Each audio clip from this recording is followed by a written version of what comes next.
ഇന്ത്യയിൽ 3 ജാതിയിൽപ്പെട്ട ആളുകൾക്ക് മാത്രം കയറാൻ പറ്റുന്ന ഒരു മിലിറ്ററി യൂണിറ്റ് ഉണ്ടെന്ന് പറഞ്ഞാൽ നിങ്ങൾ വിശ്വസിക്കും. ബാക്കി 99% ഇന്ത്യക്കാർക്കും അവിടെ നോ എൻട്രിയാണ്. ഹായ്, ഇത് ഭാരതത്തിലെ അറിയപ്പെടാത്ത കഥകൾ. Welcome to the Nile Bits. അതാണ് പ്രസിഡന്റ്സ് ബോഡി ഗാർഡ് അഥവാ PBG. 1773 വാറൻ ഹാസ്റ്റിങ്സ് ഉണ്ടാക്കിയ ഇന്ത്യൻ ആർമിയിലെ ഏറ്റവും പഴക്കം ചെന്ന അൾട്രാ എലൈറ്റ് വിഭാഗമാണിത്. രാഷ്ട്രപതി ഭവനിലുള്ള അവർ പ്രസിഡന്റിനെ അകമ്പടി സേവിക്കുന്ന കുതിരപ്പടയാളികളാണ്.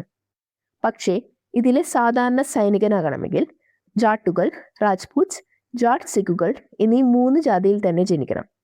ബ്രിട്ടീഷുകാർ മാർഷൽ റേസ് തിയറി വെച്ച് തുടങ്ങിയ ഈ ആചാരം സ്വാതന്ത്ര്യം കിട്ടി 75 കൊല്ലമായിട്ടും ഇന്നും തുടരുന്നു.